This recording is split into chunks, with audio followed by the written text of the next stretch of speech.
हरे गोविंद हरे गोपाल हरे गोविंद हरे गोपाल हरे। बोलिए वृंदावन बिहारी लाल की जय। देखिए, हम आपको सत्संग का माध्यम, संतों की शरणागति, इस विषय में कुछ भैया के कहने पर हम उस पर प्रकाश डालते हैं कि एक किसी नगर में एक बड़े अमीर टाइप के ठाकुर साहब रहा करते थे और उसी नगर में एक गरीब ठाकुर का परिवार था। उस गरीब ठाकुर और ठाकुरानी ने एक बच्चे को जन्म दिया और अपने आप को शरीर पूर्ण हो गया, परमात्मा को प्रिय हो गया। अब जो बच्चा बचा था उसको लालन पालन जो अमीर परिवार था उसमें हुआ, लेकिन उनके दिमाग में वही था कि यह एक गरीब है। उस गरीब ठाकुर के बच्चे को जब वो 4-6 वर्ष का हो जाता है तो उसके लिए क्या कहते हैं कि जाओ, हमारे पास गौए हैं, बछड़े हैं, इन्हें चरा करके जंगल में लेकर के आओ। अब बेचारा अबोध बच्चा है, डंडी ले लेता है हाथ में, गौ बछड़ों को चरा करके लाता है और उसे जिस प्रकार का जैसा भी भोजन मिल जाता है उसे ग्रहण कर लेता है। जब वो 10 वर्ष का लगभग हो गया तो गाय बछड़े चरा करके लाया,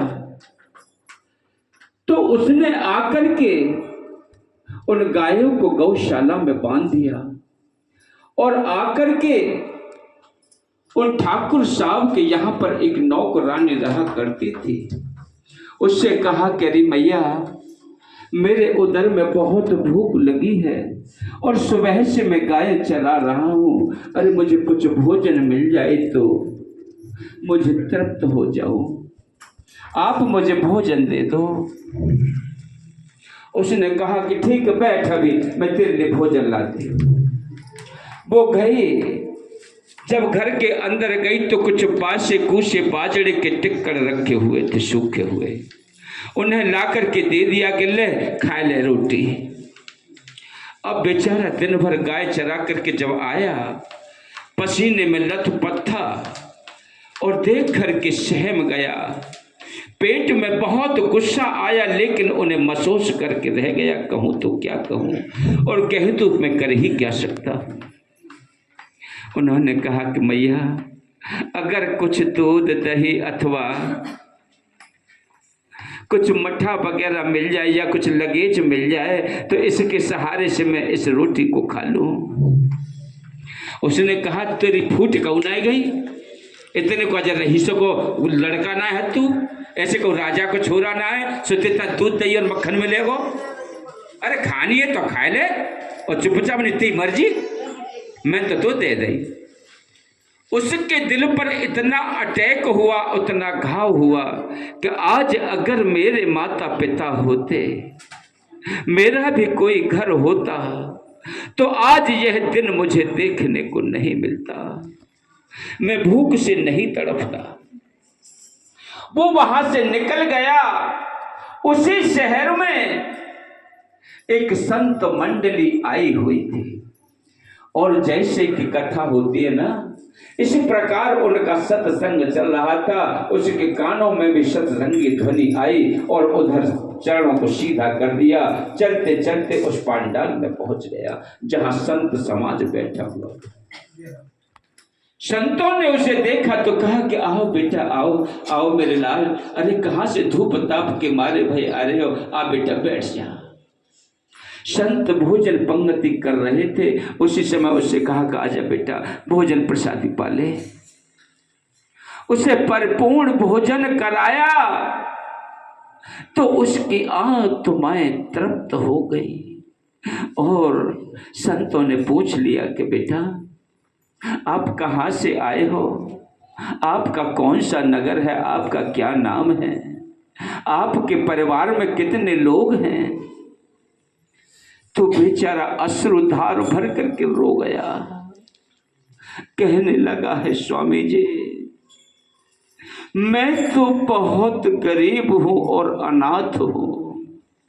मुझे पैदा करने के बाद में मेरे माता पिता स्वर्ग को पधार गए।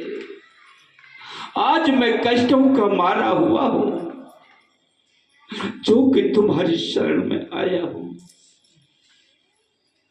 उन्होंने कहा कि बेटा चल तू संत बन जा। कि ठीक है महाराज। उन्होंने अपनी शरण में लिया और सन्यास की दीक्षा प्रदान कर दी। लेकिन संत बड़े परमार्थी, संत दूसरों के लिए ही जिया करते। संतों की दया ऐसी होती है, संत हृदय नवनीत समाना। संत का हृदय बड़ा ही कोमल होता है। संतों ने कहा कि अभी बच्चा है, अभी इसका भविष्य बनना बाकी है, तो इसके भविष्य को क्यों न बनाए। उसको ले जा करके काशी में एक गुरुकुल में भेज दिया और वहां पढ़ करके उच्च कोटि का विद्वान हुआ। जब विद्वानता हासिल कर ली, वो महंत बन गया और महामंडलेश्वर का दर्जा प्राप्त कर लिया।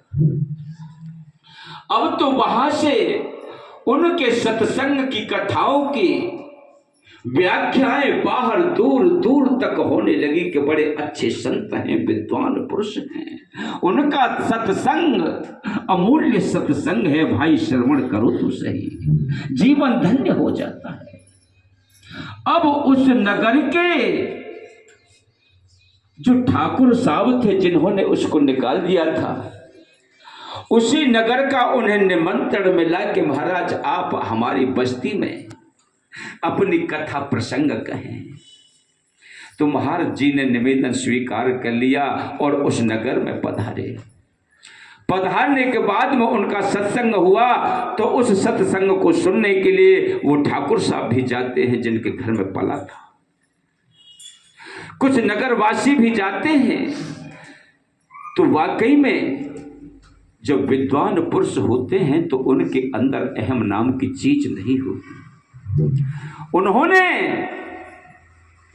सत्संग श्रवण किया और उन्हें निवेदन दे किया। जैसे आप भागवत कराते हो ना, शास्त्री मंडल आ जाता है कि स्वामी जी कथा वालों को हमारे यहाँ भोजन है, इसी प्रकार उन्होंने निमंत्रण दे दिया कि स्वामी जी आज हमारे यहाँ सत्संग है और आपका भोजन हमारे यहाँ है, सारी मंडली का। उन्होंने पूरी मंडली का निमंत्रण स्वीकार कर लिया और अपनी मंडली को लेकर के ठाकुर साहब के घर पहुंच गए। तो वहां पर व्यवस्था बहुत उचित श्रेणी की थी। शिष्य लोगों के लिए पंक्तियां वक्त आसन पड़े हुए थे और गुरुजी के लिए एक अलग मेज और कुर्सी लगाई गई थी, उस पर 56 प्रकार के भोजन तैयार थे। अब गुरुजी जब भोजन के लिए गायत्री मंत्र का जाप करते हैं, अन्नपूर्णा का मंत्र जप करते हैं और उनको शिष्यों को कहते हैं कि भोजन प्रारंभ करो, तो उनको एक बात जो पुरानी याद आ गई। आज वही घर है, वही ठाकुर साहब है, वही आंगन है और वही मैं हूँ। आज मैं और जब में कितना बड़ा फर्क है कि आज मेरे सामने घी के तले हुए 56 भोग तैयार हैं। अरे ये है संतों की कृपा, जो परमात्मा की कृपा होती है। अगर संत मेरे सानिध्य में न आते तो शायद मैं यहां तक, इस मुकाम तक नहीं पहुंचता। तो उसको हंसते हुए ठाकुर साहब ने देख लिया, बोले कि महाराज आप हंसे क्यों? कि ठाकुर साहब ऐसे ही रहने दो, अब हमें प्रसाद पा लेने। महाराज मेरे मन में संशय है, आप जे बताओ हंसे क्यों? उन्होंने शिष्यों से कहा कि भाई आप पंक्ति अभी ग्रहण करना और थोड़ा मुझे, इन्होंने प्रश्न पूछ लिया है तो प्रश्न का उत्तर दे दूं। उन्होंने कहा कि ठाकुर साहब आपके इस नगर में कोई इस नाम के ठाकुर रहा करते थे क्या? हाँ हाँ हाँ, अरे कुछ कुछ कुछ बड़ा दिन है गए, बहुत साल पहले की बात है। एक ठाकुर साहब रहते, सो उन्होंने एक बच्चा को जन्म दो और दोनों ठकुरानी ठाकुर दोनों वो प्राणी खत्म है गए। उन्होंने बेटा हो सो वो हमारे यही तो नौकरी करो कर, तो उनको सूरा जो तो गाओ हमारे यही नौकरी करो कर, तो सो नौकरी करते करते जन कहाँ गायब है गो वाको आप तक पतो ही न चलो जन काम हो मरे वो करते जिन दो। तब महाराज जी ने कहा कि ठाकुर साहब मैं वही ठाकुर का वही बच्चा हूं जो आपकी इस नौकरानी ने मुझे बांस से सूखे टिक्कर दिए थे, उसके लिए पानी तक नहीं दिया था जिसमें गला करके मैं खा लूं, और उस भूख से व्याकुल होकर के मैं यहां से निकल गया। तो आज मुझे जो सीन देख रहा हूं ये संतों की कृपा है, मुझे संत मंडली मिल गई, उन्होंने मुझे अपनी शरण में ले लिया और उन्होंने मुझे पढ़ा लिखा करके विद्वान बना दिया। आज मैं महामंडलेश्वर हूं, उनकी कृपा से आपके द्वार तक आया हूं, जो कि आज वही आंगन है, वही आप हैं, वही आपकी नौकरानी है, आज वही मैं हूं। तो संतों की कृपा जब होती है तो वह भाग्य को चमका देती है, परमात्मा से मिला देती है।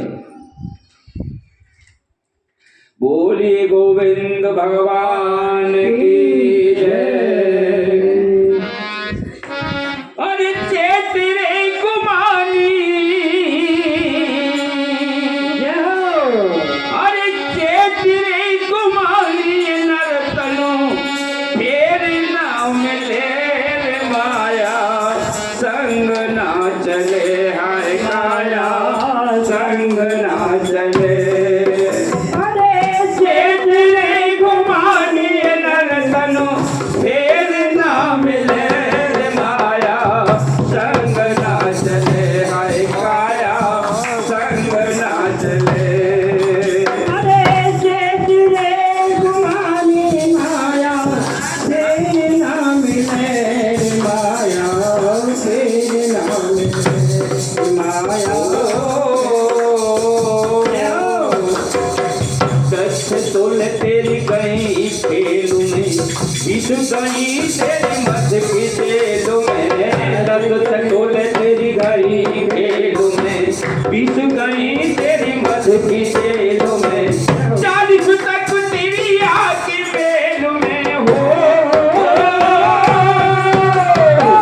40 तक तेरी आके बेलू में, 55 हाथ मले रे माया, संग ना चले हाय माया, संग ना चले।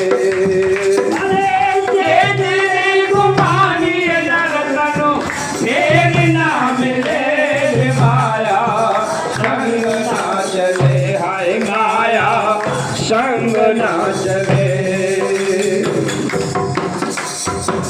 चाही गई सफेदी आवे, तन की खाल तो कौन सब जावे, चाही जावे सफेदी आवे, तन की खाल तो कौन सब जावे, ओ चाही जाए सफेदी आवे हो,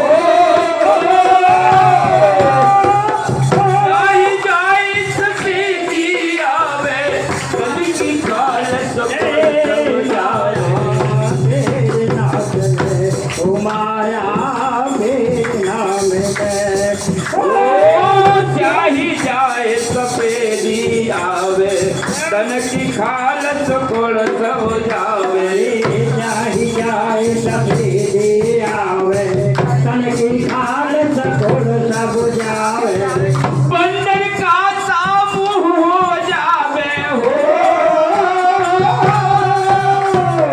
बंदर का सामू हो जावे, तेरी जगमग नारे हरे माया, संग ना चले हाय माया, संग ना चले।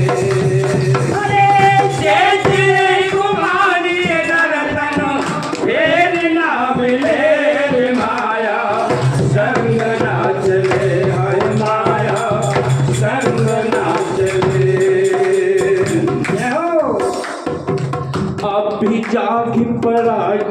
शोभे सोने से कोई काम न होवे अभी जागे क्यों सोवे सोने से कछु काम न होवे ओ अभी जागे पड़ा क्यों सोवे सोने से कोई काम न होवे अभी जागे जरा तू सोने से कछु काम न होवे कर्म लिखे को कहाँ तक रोवे हो अरे कर्म लिखी को कहाँ तक रोवे चाल नाय करे रे माया संग ना चले हरि माया संग ना चले अरे तेरे मानी नरक तेरे फेर ना मिले रे माया संग ना चले हरि माया संग ना चले जय हो बोलिए कृष्ण बलदेव की संत सनातन धर्म की जय। जय हो हो गया बंद?